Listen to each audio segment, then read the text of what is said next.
Hey everybody, in this next video lesson, we're going to talk about the SI system, or the System International, also known as the metric system. Now, as you know, every science teacher all over the United States is in love with the metric system because it is the way we measure things in science. It is not using the English version of pounds and inches and cups and quarts. Instead, we're using things like meters and liters and grams. And so we are going to talk about the System International, or the SI system, otherwise known as the metric system. Now, like I have in the past, I'm going to splice in a bit of a video lesson that I made for another class. And I'm going to teach you, or remind you, because many of you already know this quite well, but I'm going to remind you how to use the metric system in order to do some conversions between large numbers and small numbers. And I'm going to finish up by talking about some conversions between temperature. Let's first talk about metric measurements. There are three main measurements that we're going to talk about that are useful in chemistry. They are volume, length, and mass. Now, we live in the United States, where the units of measurement that you're most familiar with are called the imperial system. But the metric system is what the system of measurements that are used in all of science. That includes the medical field and any field of science that you may study moving forward, including chemistry, physics, or biology. I'm going to set up this little table that's first of all going to show us the definitions of each of these metric measurements, and it's also going to compare the units that we use in the imperial system versus the units that we use in the metric system. Let's first start with volume. Volume's definition is how much space an object or a quantity of matter takes up. It's how much space it occupies. Now, in the imperial system, we use ounces, cups, quarts, gallons, especially for liquid volumes. In the metric system, the base unit for volume is the liter. Now, a liter is roughly equal to the size of a water bottle. Most water bottles are made in 1 liter volumes. Next, let's talk about length. Now, length is defined as the distance between 2 points. And so, in the imperial system, we measure length using inches and feet, and for larger distances, yards and even miles. But the base unit in the metric system, we use meter. Finally, the last metric measurement is mass. Now, mass is a measure of how much matter an object has. The larger the object, the more mass it has. The imperial unit of mass is often confused with weight. And so when people think of mass, they often think of weight. And in the imperial system, we use pounds. But mass and weight aren't the same. But on Earth, they are, for the most part, the same. But they change with the pull of gravity. So if you're on the moon or if you're on a different planet, your weight changes, but your mass stays the same. We measure weight in the imperial system using pounds. But the mass unit in the metric system is the gram. Now, it's worth noting that these are only 3 metric measurements, the 3 that are the most important for our class in chemistry. But there are many, many, many, many, many other metric measurements, depending on if you're trying to measure things like electric wattage or even computer memory. A bit is a metric measurement. Other examples include energy, which is measured in joules. The flow of electricity is called current, and that's measured in amps. But these 3 are the ones that we're going to be sticking to in this class, and the ones that you're going to need to know for upcoming quizzes and tests. The next thing that we're going to talk about are called metric conversions. Now, in the imperial system, and let's use length for example. In the imperial system, we measure things in inches. Now, if you have a long object, you're going to measure that in multiple inches. Once you get up to 12 inches, then you start measuring it in feet. Or if you have a really small distance, we're going to measure in fractions of an inch. So we say things like half an inch or an eighth of an inch. And that is confusing to some people. The metric system is designed so that when you multiply to make larger measurements, you are simply multiplying or dividing by a factor of 10. This is most useful when we're talking about very, very small quantities. So when you're saying, I have less than 1 liter, maybe I have a fraction of a liter, I don't actually use the concept of 1/2 or 1/3 or 1/4. but rather I can keep the number the same and apply a new label that's either 1/10 the amount or 1/100th the amount or 10 times or 100 times, depending on if you are trying to make a bigger unit or a smaller unit. And so in the metric system, the numbers may stay the same, but the units change. But in the imperial system, the units stay the same and the number changes. And that's the key difference between the metric system and the imperial system. In the metric system, you're just simply multiplying or dividing by factors of 10, and when you look at the numbers, you're simply just moving the decimal point left or right. So let's take a look at something called the metric system step chart, which is something that I would recommend that you write down in your notes so that you can use to do any of these metric system conversions moving forward.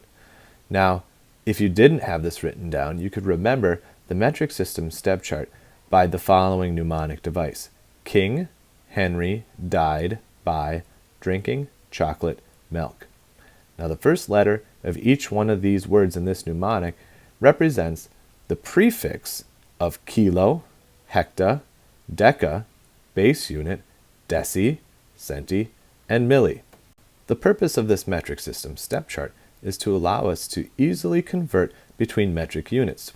By comparing a metric unit to the left, you are getting 10 times bigger. So for example, if I have 1 liter, if I move to the left, decaliters is 10 liters or 10 times, whereas a hectoliter is 10 times a decaliter, and that means it's 100 times, or 10 times 10, or 100 liters, whereas a kiloliter is 10 times 10 times 10, or 1,000 times a liter. And so as you move to the left, you are multiplying by a factor of 10.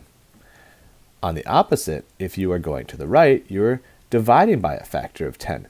So you are dividing by 10, and so you get a fraction of a liter, or 0.1 liters. And then if you go even further, you divide by 10 more, and it's 0.01. And if you divide by 10 more, it's 0.001 liters. And so moving to the left, you're always multiplying by 10, but moving to the right, you're always dividing by 10. Now let's put this into practice. For example, if I say you have 300 centimeters, how many meters does that represent? Well, you can take the metric system step chart, and I put my finger on centi because that's what I have. And I see that I'm moving, in order to get to meters, 2 steps to the left, because meters is a base unit. The base units are liters, meters, and grams. So if you ever need to convert to those or from those are the base units. So I draw in a decimal point here, right after the 0 in 300, and I shift the decimal point 2 to the left. If I go from centi to meter, 2 to the left, then centi to meter, 2 to the left, means that I have 3.00 meters. All you need to do is move the decimal point left to right, depending on if you're going from a small unit to a big unit or a big unit to a smaller unit. Let's do an example of a big unit to a smaller unit. Let's say I have 27 meters, and I want to figure out how many millimeters that is. Well, I take my laser pointer and I put it on the base unit, which is meters. And I know that I'm going to move it 1, 2, 3 to the right. And so if I put a decimal point in after the 27, because there is a decimal point there, whether or not we write it, I want to move it 3 to the right. 1, 2, 3. And now I put in zeros in the spots that I moved to show as placeholders. And if I move it 3 to the right, then I have 2,700 millimeters. This is an example of taking a big unit and converting it to smaller units. And this makes sense because if you think about it, I have 27 meters. If I want to convert that to a smaller unit, it's going to mean that I have many, many, many more of those smaller units to equal one of the big unit. So you'd expect as you move to the right, the number to get larger. I took 27 and I made it into 27,000 because I moved it 3 to the right, meaning that I'm becoming a smaller and smaller unit. I'm taking a meter, which is about 3 feet, and breaking it down into millimeters, which is a very, very small amount. And there are 27,000, or a very large number of those millimeters in 27 meters. And that is how you do metric conversions using the metric system step chart. You will always have this metric system step chart, so write it down in your notes, and you will always be able to use it to do your conversions. And we'll do some practice problems that go along with this video lesson. But you, once again, put your finger on what you have, put your finger on what you're trying to find, and then see how many steps it takes to get going either left or right.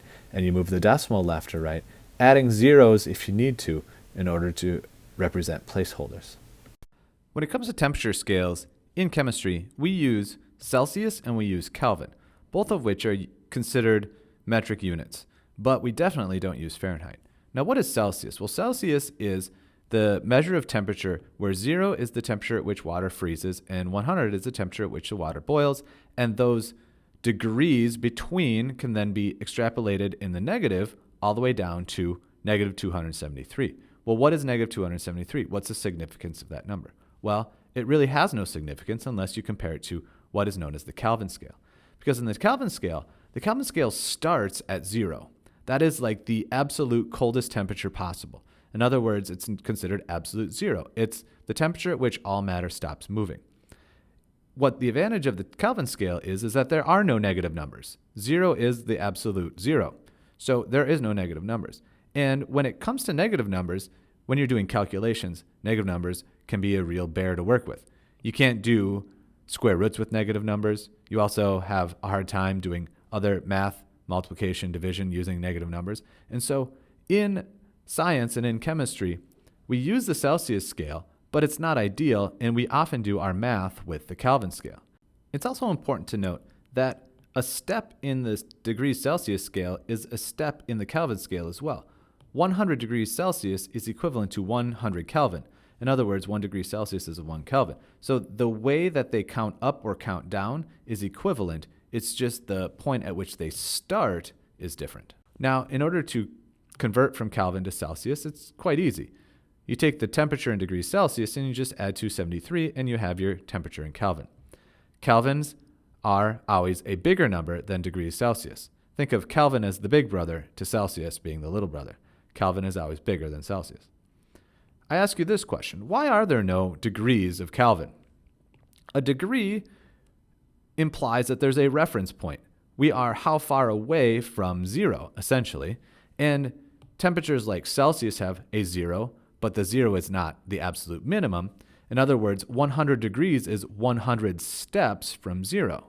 And negative 100 degrees is 100 steps below 0. So in order to have a degree, you have to have a 0 point that's not a true 0 point. The same is true with Fahrenheit. Fahrenheit, 32 degrees Fahrenheit, is the freezing point of water, but there's a 0 degrees Fahrenheit, and there's even a negative 459 degrees Fahrenheit. So in order to have a degree, that implies that there's a 0 that is not the absolute minimum.